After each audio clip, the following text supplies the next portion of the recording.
Assalamualaikum dan salam sejahtera. Pada hari ini, nama saya Nailisa Fitri Sesali bersama rakan saya iaitu Umi Mazrul Mintin Islam.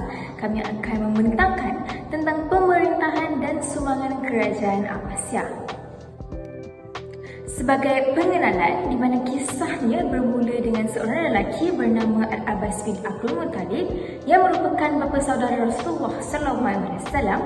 Kemudian kerajaan ini ditubuhkan oleh Abu Al-Abbas Abdullah bin Muhammad bin Abi Ali bin Ali As-Saffah. Mereka memerintah selama 524 tahun, bermula dari tahun 132 Hijrah hingga tahun 656 Hijrah. Wilayah kuasa mereka meliputi sebahagian besar benua Afrika, Asia dan Eropah. Ada 37 orang khalifah yang memerintah semasa zaman ini. Antara khalifah yang terkenal ialah Abu Al-Abbas Abdullah bin Muhammad bin Ali As-Saffah sendiri, Abi Al-Jaffar Abdullah Muhammad bin Ali Al-Mansur, Harun Al-Rashid bin Muhammad Al-Mahdi bin Al-Mansur Al-Abbasi, dan Al-Ma'mun bin Harun Al-Rashid bin Muhammad Al-Mahdi. Di mana khalifah pertama ialah Abu Al-Abbas Abdullah bin Muhammad bin Ali Al-Saffah sendiri, manakala khalifah terakhirnya ialah Abu Ismail Muhammad Al-Mustaqim bin Harun Al-Rashid, di mana pusat pemerintahan mereka terletak di Baghdad, iaitu Iraq. Baiklah, dimulakan dengan pemerintahan kerajaan Abbasiyah, iaitu dari segi politiknya, kedudukan khalifah adalah seperti jawatan ketua tertinggi dalam kerajaan Abbasiyah. Khalifah merupakan kuasa besar di mana semua pemerintah datangnya daripada khalifah itu sendiri. Walaupun zaman Abbasiyah sedang mengalami kemunduran, kedudukan khalifah masih dihormati kerana dianggap sumber penting bagi kewibawaan dan kuasa seseorang dalam jawatan itu. Jadi, khalifah memang amat penting dalam kerajaan Abbasiyah. Seterusnya adalah dasar terbuka dalam pentadbiran, di mana Abbasiyah menerima bantuan dari pelbagai bangsa, terutamanya bangsa Arab, Parsi dan bangsa-bangsa lain. Pada mulanya, Khalifah Abbasiyah berasal daripada keturunan Arab, tetapi kekuatan sebenar kedudukan Khalifah diperkuat oleh orang-orang Parsi. Ini bermaksud orang-orang Parsi telah membantu menjadikan Khalifah lebih kuat dan berpengaruh dalam kerajaan Abbasiyah. Seterusnya, pemerintahan kerajaan Abbasiyah mengamalkan sistem biokrasi, di mana sistem biokrasi ini mencontohi kerajaan Sasani dengan majoriti pegawai diambil daripada kelas mawali, iaitu orang Islam yang tidak berketurunan Arab. Dalam sistem ini terdapat jawatan-jawatan yang penting seperti wazir yang merupakan ketua kepada semua bahagian pentadbiran.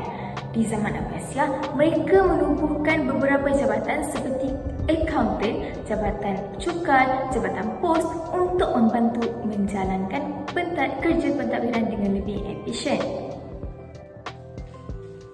Bergerak kepada seterusnya, pentadbiran pusat dan wilayah, di mana pentadbiran wilayah terserah kepada seseorang gubernur atau amir yang dilantik dengan persetujuan wazir untuk menguruskan hal-hal kerajaan.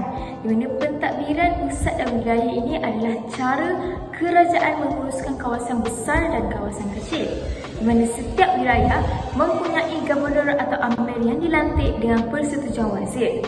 Amir-amir ini perlu melaksanakan atau bekerjasama dengan kerajaan pusat dan diawasi oleh jabatan pos. Mereka melaporkan semua hal ehwal wilayah kepada ketua jabatan pos di Baghdad. Seterusnya adalah dari segi pentadbiran kehakiman, di mana dalam urusan kehakiman, segala urusannya diserahkan kepada ulama-ulama yang dilantik oleh ketua hakim. Hal-hal sivil berkaitan dengan orang-orang bukan Islam terserah kepada ketua-ketua agama sendiri, manakala hal-hal orang Islam diuruskan oleh kadi. Pelantikan hakim berasaskan beberapa syarat seperti lelaki dewasa, beragama Islam, berfikiran waras dan berpengalaman dalam bidang ilmu pengetahuan. Maksudnya di sini, sistem kehakiman pada ketika itu mengarahkan semua urusan individu yang dikenali sebagai ulama yang dilantik oleh ketua hakim. Bagi perkara-perkara sivil yang melibatkan orang yang bukan Islam, tanggungjawabnya diserahkan kepada pemimpin agama mereka sendiri. Manakala orang Islam, urusannya diuruskan oleh kadi. Untuk menjadi hakim, seseorang perlu memenuhi beberapa syarat seperti menjadi lelaki yang dewasa, beragama Islam, berfikiran waras dan juga berpengalaman dalam ilmu pengetahuan. Seterusnya adalah pentadbiran ketenteraan dan juga keselamatan, di mana pada masa pemerintahan Abbasiyah, struktur organisasi ketenteraan telah diperluaskan dan dikemaskini. Jabatan ketenteraan telah dibahagikan kepada dua jabatan, iaitu jabatan yang menguruskan pengajian, penyeliaan dan pangkat, dan juga jabatan yang menguruskan keanggotaan dan pentadbiran. Pada masa awal pemerintahan kerajaan Abbasiyah, Khalifah telah membuat beberapa perubahan dalam tenteranya. Pertama, tentera Abbasiyah tidak lagi terdiri daripada orang Arab sahaja. Bayaran dan hak istimewa khusus untuk orang Arab telah dihentikan, kecuali bagi mereka yang masih berkhidmat dengan tetap. Kedua, tentera Abbasiyah terdiri daripada dua jenis, iaitu tentera tetap yang menerima gaji bulanan dan tentera sukarela yang hanya dibayar semasa mereka bertugas dalam kempen. Ketiga, Khalifah membentuk satu tentera peribadi yang dipanggil tentera Khurasan.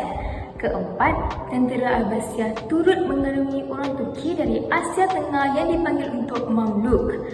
Mereka adalah orang hamba yang diberikan kedudukan sosial tertentu dalam tentera. Jadi di sini kita dapat lihat di mana perubahan dalam pentadbiran ketenteraan Abbasiyah mencerminkan inklusif dan keadilan.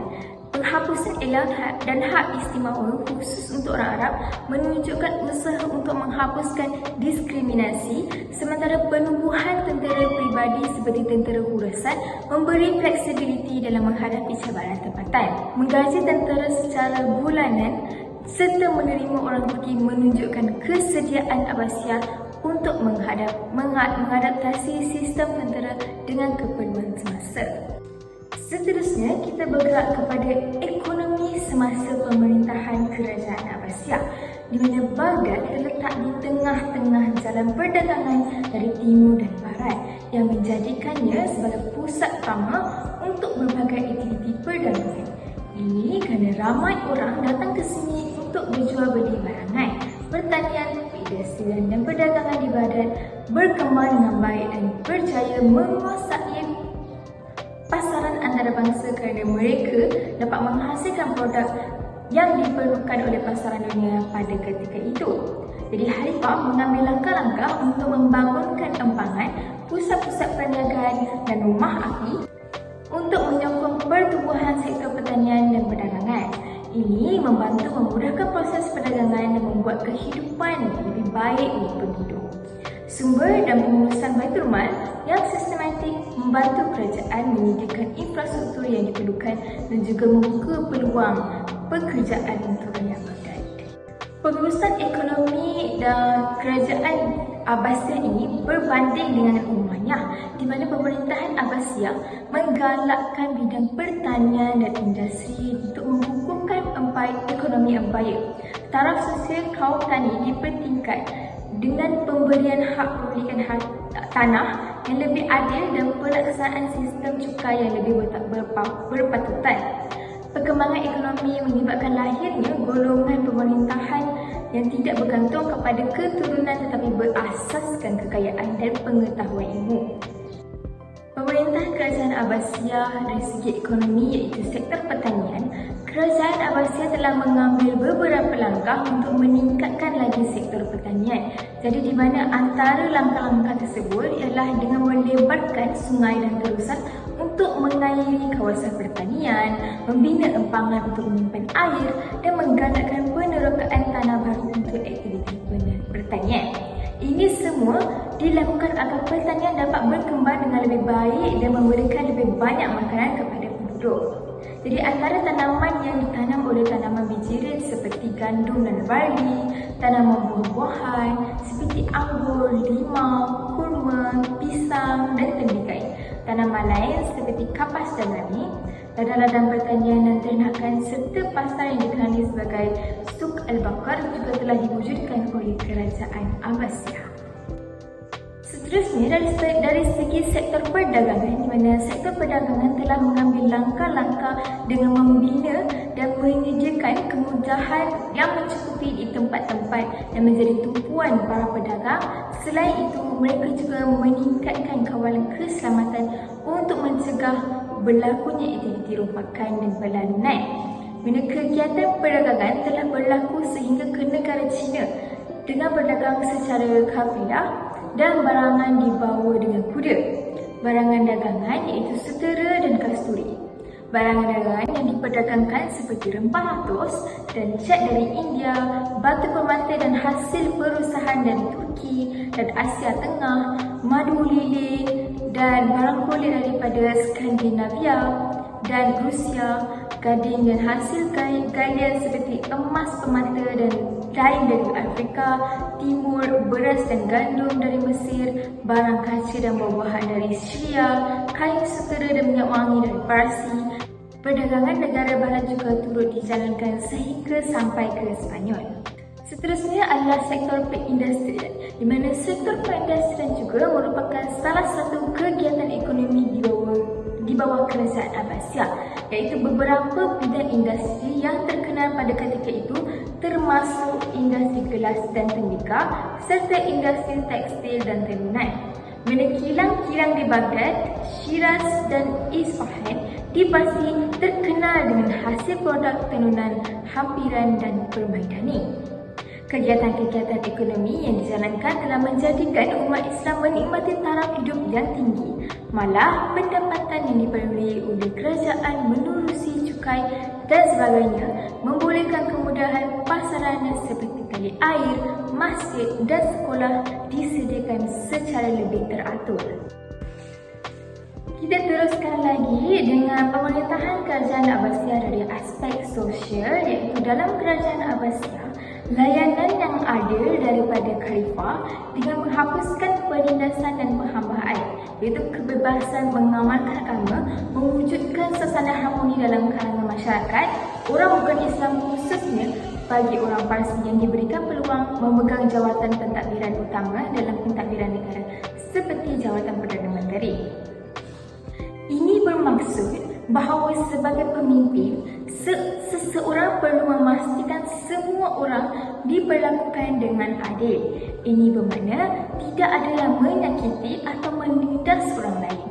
Penghambaan iaitu menyekat kebebasan seseorang juga perlu dihapuskan. Kita juga perlu melonggarkan bahawa setiap individu layak mengamalkan agama mereka tanpa rasa takut. Ini membantu mereka merasa senang dan juga aman serta membantu masyarakat hidup dalam keharmonian.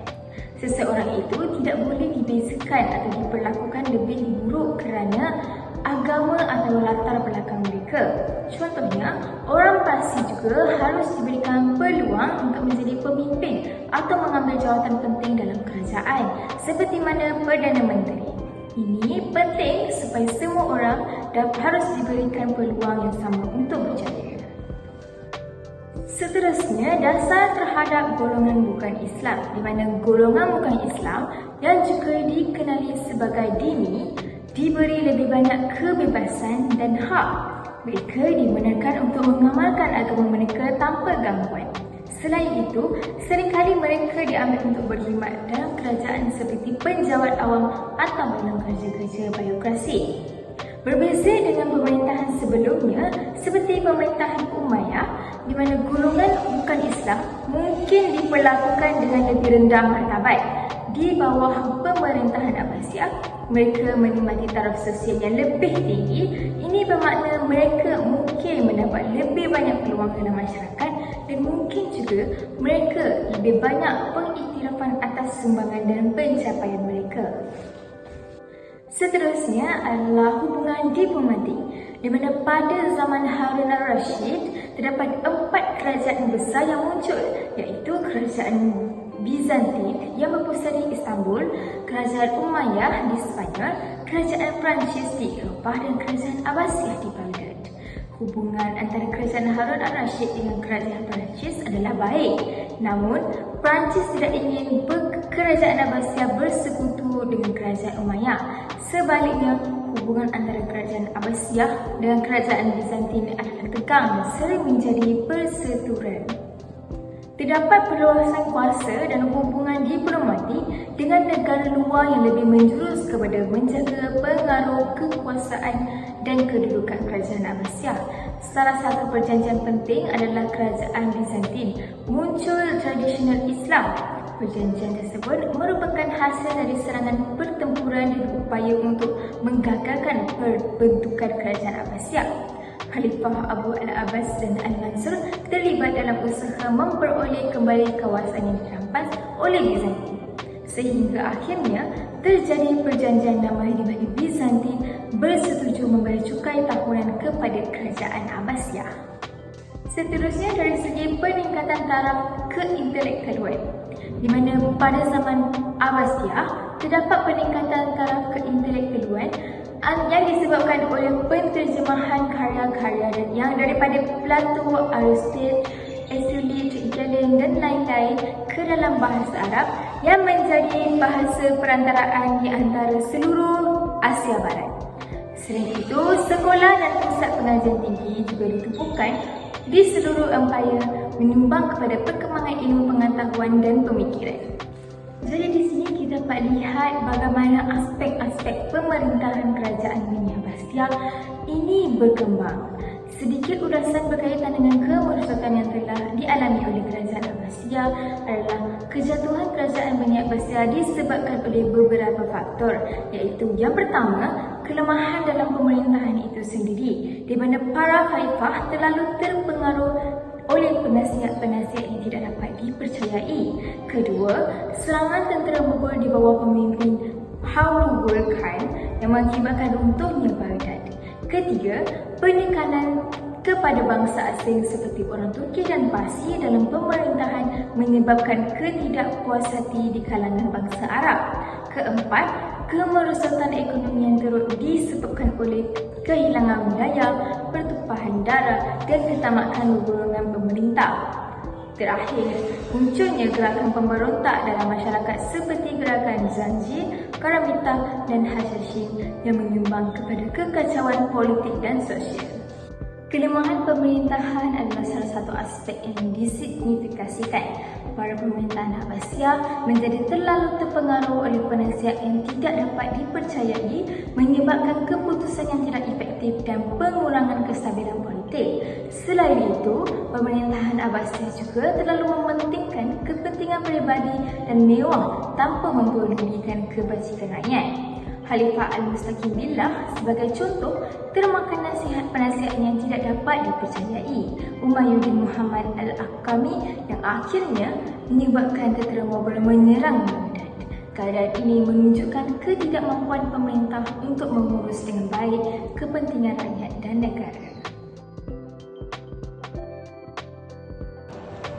Baiklah, saya akan mengupas tentang sumbangan dan terlebih dahulu saya akan menceritakan serba sedikit tentang khalifah ataupun khalifah pada zaman pemerintahan kerajaan Abbasiyah. Baiklah, kerajaan Bani Abbasiyah ialah khalifah Islam yang telah berperanan dalam mewujudkan tamadun Islam yang gemilang. Pemerintahan Bani Abbasiyah dikenali sebagai The Golden Age oleh sejarawan barat kerana kemasyhurannya pada ketika itu. Selain itu, pemerintahan kerajaan Bani Abbasiyah dibahagikan kepada 3 zaman, iaitu zaman yang pertama dipanggil sebagai zaman keperkembangan dan tempohnya adalah daripada 759 sehingga 950 Masihi. Zaman kedua ialah zaman perpecahan daripada 950 hingga 1050 Masihi. Dan zaman yang ketiga dipanggil sebagai zaman kejatuhan, iaitu daripada zaman 1050 hingga 1250 Masihi. Daulah Abbasiyah pula dia dibahagikan kepada 5, iaitu pada zaman pertama daripada 750 Masihi sehingga 847 Masihi. Zaman kedua adalah daripada zaman 847 Masihi sehingga 945 Masihi. Zaman ketiga daripada 945 Masihi sehingga 1055 Masihi. Zaman keempat daripada 1055 sehingga 1199 Masihi. Dan zaman terakhir ialah daripada zaman 1199 sehingga 1258 Masihi. Dan Daulah Abbasiyah ni dia berdasarkan pola pemerintahan dan perubahan politiknya pada ketika itu. Dan pada kerajaan Bani Abbasiyah telah mencapai masa keemasan ataupun zaman kegemilangannya pada tanggal pemerintahan yang pertama. Dan pada ketika itu, kerajaan Bani Abbasiyah mempunyai khalifah yang sangat-sangat kuat dan berdedikasi dan menjadi pusat kekuasaan politik dan agama. Dan kemakmuran masyarakat mencapai tahap yang tertinggi pada ketika itu. Baiklah, saya akan mengupas tentang khalifah yang terkenal pada pemerintahan kerajaan Abbasiyah. Baiklah, khalifah yang pertama diberi nama sebagai Khalifah Abdullah Al-Abbas dan tempoh pemerintahannya adalah daripada 132 sehingga 136 Hijrah yang bersamaan dengan 750 sehingga 754 Masihi. Nama beliau adalah Abu Al-Abbas Abdullah bin Muhammad bin Ali bin Abdullah bin Abbas. Beliau digelar Abu Abbas As-Sofa yang bermaksud penumpah darah. Beliau dilahirkan pada tahun 1004 Hijrah di Humaimah dan beliau telah dilantik sebagai khalifah yang pertama pada 13 Rabiul Awal 132 Hijrah bersamaan 750 Masihi. Beliau wafat pada 13 Zulhijrah 136 Hijrah ketika berusia 33 tahun. Dan tempoh pemerintahan Khalifah Abdullah Al-Abbas iaitu singkat selama 4 tahun 9 bulan. Bagi sifat peribadi beliau, beliau merupakan seorang yang gemar berperang dan selain itu beliau seorang yang keras hati dan sangat kejam terhadap musuh, terutamanya ke atas keluarga Bani Umayyah. Beliau mempunyai daya ingatan yang sangat kuat dan beliau juga merupakan seorang yang gagah dan sangat pemberani. Bagi sumbangan Khalifah Abdullah Al-Abbas ni, beliau merupakan orang yang telah mengasaskan kerajaan Abbasiyah. Beliau juga telah mengembalikan keamanan dengan mematahkan serangan luar daripada Parsi dan Byzantine. Beliau juga yang telah menstabilkan keamanan dalam negara dengan mematahkan pemberontakan oleh golongan Syiah dan Khawarij dan mengadakan rumah-rumah api untuk panduan musafir. Beliau juga telah mengubah pusat pemerintahan daripada kota Damsyik ke kota Kufah serta telah menghapuskan golongan Bani Umayyah sebagai langkah memperkukuh kedudukan politik. Selain itu, beliau juga telah memasang lampu-lampu di jalan raya untuk panduan orang-orang yang berjalan pada malam hari. Dan beliau juga telah memperbarui jalan dan meletakkan batu tanda jarak di antara Mekah dengan Kufah mengikut kiraan batu Hashimi.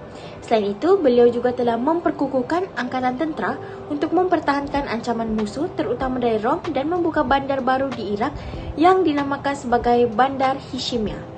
Khalifah seterusnya adalah Khalifah Abu Ja'far Al-Mansur 136 hingga 156 Hijrah bersamaan dengan 754 hingga 775 Masihi.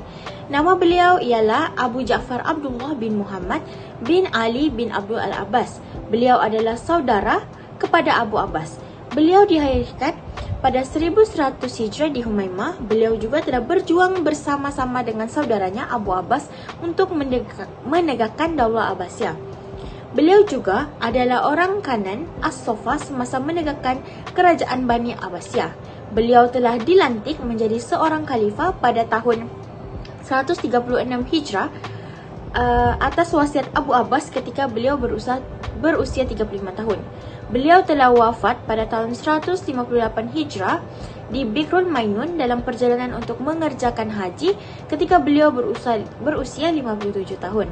Tempoh pemerintahan beliau adalah selama 22 tahun dan beliau dianggap sebagai bapa pembangunan kerajaan Abbasiyah yang sebenar kerana pada tempoh pemerintahan beliau, kerajaan Abbasiyah berdiri dengan sangat kukuh. Bagi sifat peribadi beliau, beliau adalah seorang yang gagah, berani dan tabah hati. Beliau mempunyai cita-cita yang tinggi untuk memajukan negara. Beliau juga seorang pentadbir yang cekap dan berwibawa. Beliau sangat mengambil berat tentang kebajikan dan kesejahteraan rakyatnya, serta beliau sangat berminat terhadap ilmu pengetahuan dan kasih akan ulama. Selain itu, beliau adalah juga seorang yang bijak dan pandai menguruskan masa. Beliau bijak. Beliau juga seorang yang kuat beribadat dan lebih cenderung kepada pengajian agama. Sumbangan Khalifah Abu Ja'far Al-Mansur ialah beliau yang telah mendirikan kota Baghdad di Iraq. Pemilihan kedudukan strategik kota Baghdad yang terletak di antara Sungai Tigris dan Euphrates telah menjadikan sebagai laluan utama untuk pengangkutan dan pelabuhan perdagangan. Kota Baghdad juga menjadi pusat kebudayaan perdagangan dunia timur dan pusat pertemuan ilmu pengetahuan dunia. Dari aspek perkembangan ilmu pengetahuan, beliau telah menggalakkan usaha yang sangat banyak dalam mengarang dan menyusun buku. Beliau berusaha menerjemahkan buku-buku pengetahuan dari kebudayaan asing ke dalam bahasa Arab dan menggalakkan perbahasan dan perbincangan di kalangan ulama, misalnya Imam Malik dan Abu Hanafiyah. Beliau juga membaiki dan menyusun semula sistem pentadbiran negara setempat.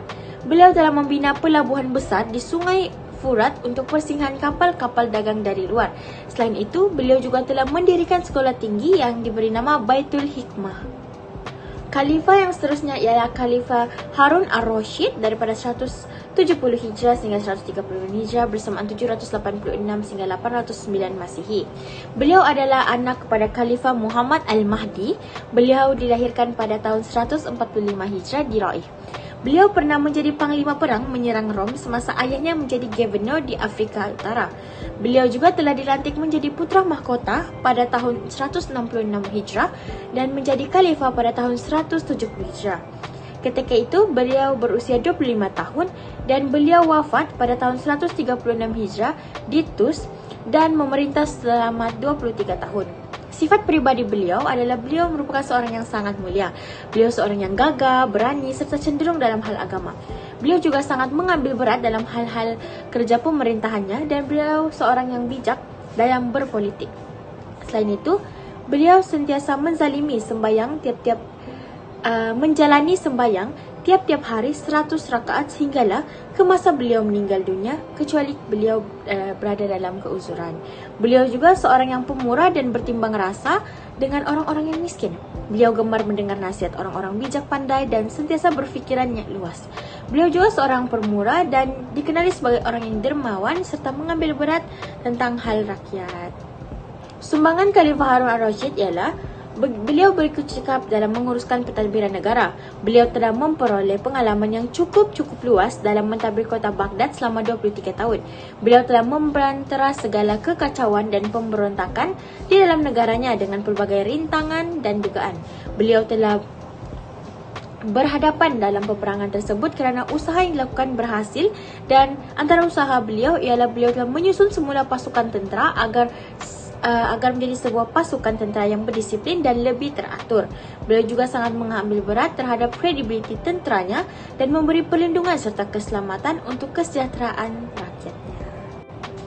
Dari aspek kemajuan intelektual pula, Khalifah Harun ar-Rasyid juga telah membeli sumbangan yang besar. Antaranya ialah terdapat buku-buku yang merupakan buku terjemahan ilmu dari luar ataupun disusun oleh intelektual Islam tergolong dalam kemajuan intelektual. Beliau dianggap sebagai penaung bagi semua kegiatan ilmu pengetahuan kerana beliau sering kali menganjurkan majlis forum, syarahan dan perbahasan yang mana akan dihadiri oleh orang ramai dan golongan intelektual majlis. Dari aspek ekonomi pula, Khalifah Harun ar-Rasyid pula juga sangat membangunkan ekonomi secara pesat. Beliau sendiri telah menjadi simbol kemegahan Islam di timur dan juga barat. Terdapat banyak kota seperti Baghdad, Nasrah, Mashhul, Bamshil dan Aleppo muncul sebagai kota yang terkenal. Beliau juga telah menjalinkan hubungan yang sangat baik dengan kuasa-kuasa asing, antaranya kerajaan Byzantium, Perancis dan keluarga Al-Barmaki. Perhubungan ini bertujuan untuk perdamaian antara kedua-dua belah pihak melalui pembayaran ufti antara kota Baghdad dengan kerajaan Byzantium. Hubungan yang baik dengan Kristen Perancis adalah kerana mereka mempunyai musuh yang sama, iaitu kerajaan Bani Umayyah. Kerajaan Perancis begitu menghormati dan meniru dasar pentadbiran kerajaan Abbasiyah untuk bertujuan menambah baik negara mereka sendiri, manakala keluarga Al-Barmaki pula sangat terpengaruh dalam pentadbiran mereka. Mereka memegang banyak jawatan yang penting seperti wazir sehinggalah kepada gubernur daerah. Disebabkan itu, hubungan antara kerajaan Abbasiyah tidak begitu baik dengan keluarga Al-Barmaki.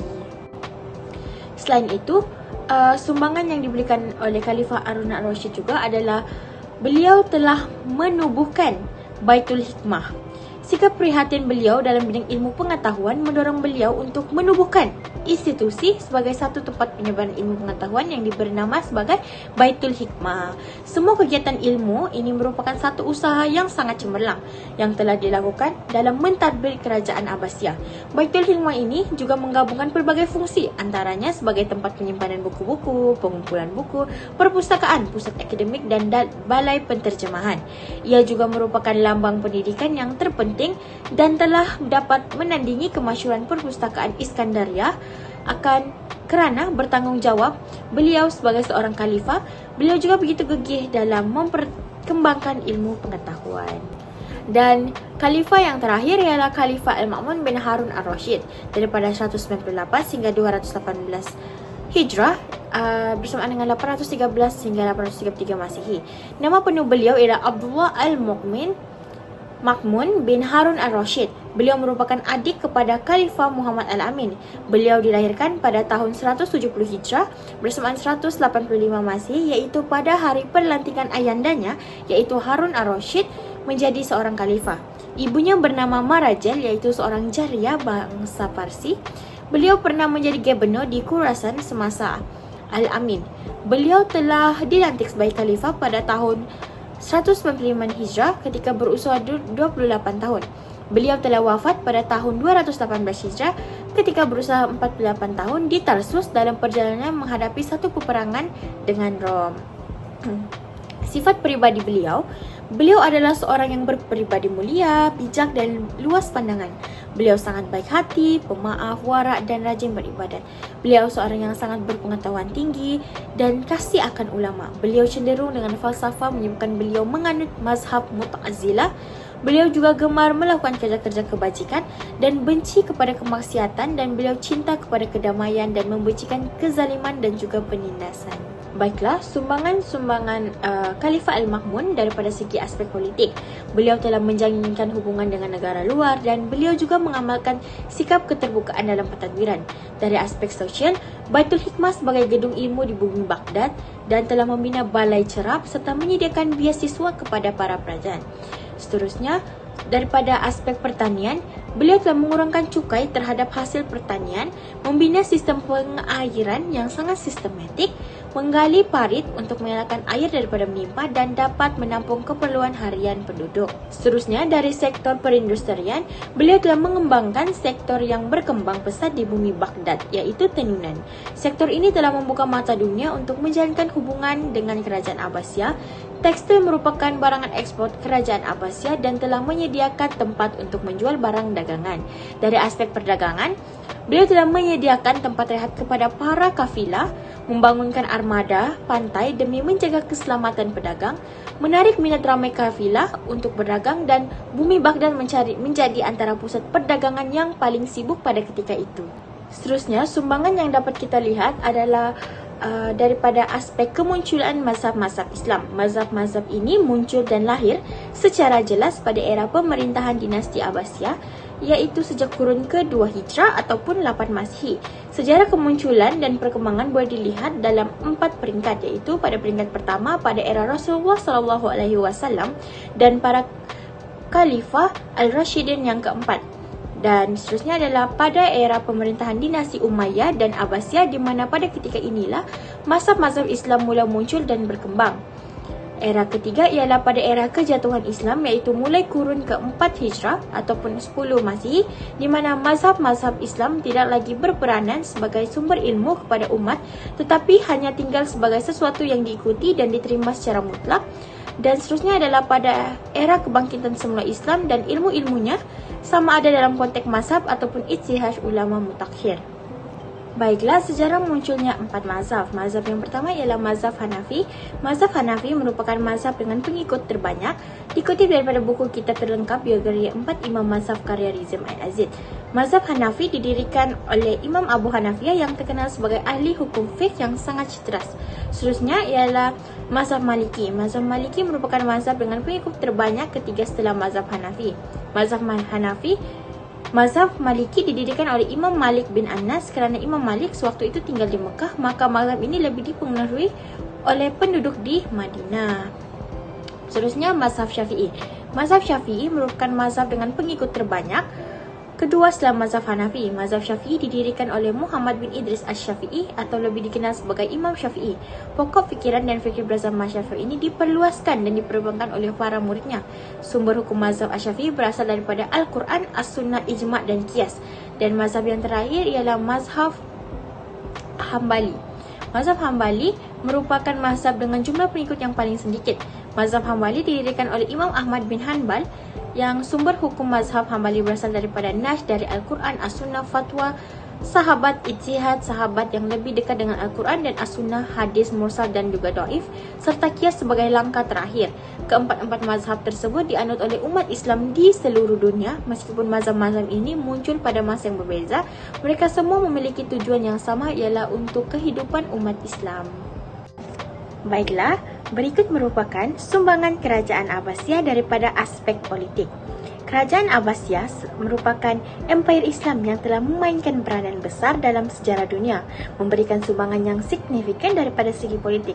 Sumbangan mereka tidak hanya mencakup organisasi pentadbiran yang cemerlang, namun juga turut melibatkan perkembangan konsep-konsep politik yang memainkan peranan penting dalam membentuk tamadun Islam. Baiklah, yang pertama ialah pembentukan kewibawaan Khalifah. Khalifah Abbasiyah membentuk sistem pentadbiran yang sangat kukuh, menetapkan kewibawaan dan kuasa kepada pemimpin. Sistem ini memberikan struktur yang stabil dan membantu dalam penyelenggaraan empire. Seterusnya ialah pemeliharaan keadilan dan juga undang-undang. Kerajaan Abbasiyah mengekalkan prinsip keadilan dalam sistem undang-undang mereka. Mereka menyusun semula undang-undang dan mahkamah, memastikan hak-hak rakyat dilindungi dan keadilan dijunjung dengan tinggi. Seterusnya ialah penggunaan sistem wakil.